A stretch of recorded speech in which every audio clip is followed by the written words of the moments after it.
पतंजलि आयुर्वेद की तरफ से भ्रामक विज्ञापन और एलोपैथी चिकित्सा को निशाने पर लेने के मामले में योग गुरु बाबा रामदेव और पतंजलि आयुर्वेद के एमडी आचार्य बालकृष्ण सुप्रीम कोर्ट में पेश हुए।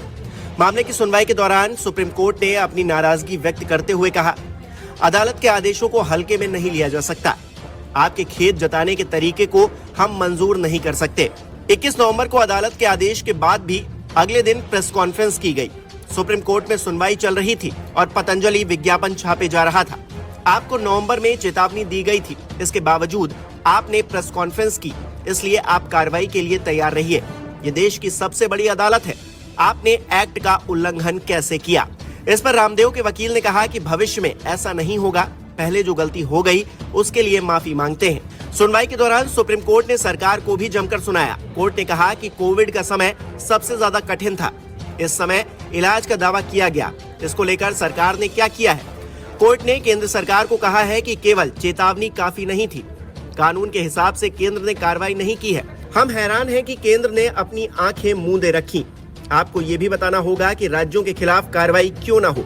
इस पर सॉलिसिटर जनरल तुषार मेहता ने कोर्ट से जवाब देने के लिए कुछ समय मांगा, जिस पर कोर्ट ने कहा कि हम समय देंगे। साथ ही ये भी कहा कि बाबा रामदेव और बालकृष्ण झूठी शपथ पर कार्रवाई के लिए तैयार रहे। सुप्रीम कोर्ट के हलफनामे में गलती बताते हुए कहा कि ये परजुरी केस है, आपने हलफनामे में सही तथ्य नहीं रखे। हम अवमानना के अलावा कोर्ट में झूठा हलफनामा देने का भी केस चलाएंगे।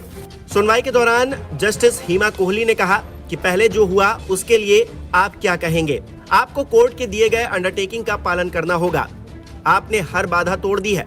अब ये कहना कि आपको खेद है, हम यहाँ सबक सिखाने के लिए नहीं हैं। वो कहते हैं कि उन्होंने शोध किया है, उन्हें एक बड़ा स्पष्टीकरण देना चाहिए, और न केवल जनता को बल्कि अदालत को भी।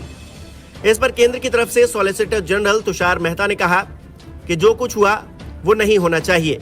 वहीं रामदेव और बालकृष्ण के वकील ने कहा कि दोनों आगे आकर व्यक्तिगत रूप से माफी मांगने को तैयार है। इसके बाद रामदेव और बालकृष्ण अदालत में आगे आए। रामदेव ने कहा कि हम सुप्रीम कोर्ट से हाथ जोड़कर माफी मांग रहे हैं। इसके बाद सुप्रीम कोर्ट ने बाबा रामदेव से कहा कि आप चाहे जितने ऊंचे हों, कानून आपसे ऊपर है, कानून की महिमा सबसे ऊपर है। बहरहाल सुप्रीम कोर्ट अब अगले हफ्ते 10 अप्रैल को इस मामले की सुनवाई करेगा, जिसमें रामदेव और बालकृष्ण को फिर से कोर्ट में मौजूद रहने को कहा गया है। कोर्ट ने रामदेव को हलफनामा दाखिल करने के लिए आखिरी मौका भी दिया है। केंद्र और उत्तराखंड से भी हलफनामा मांगा गया है और उन्होंने इस पर क्या कार्रवाई की है, इस पर भी जवाब मांगा गया है। सभी से 1 हफ्ते के अंदर जवाब तलब किया गया है।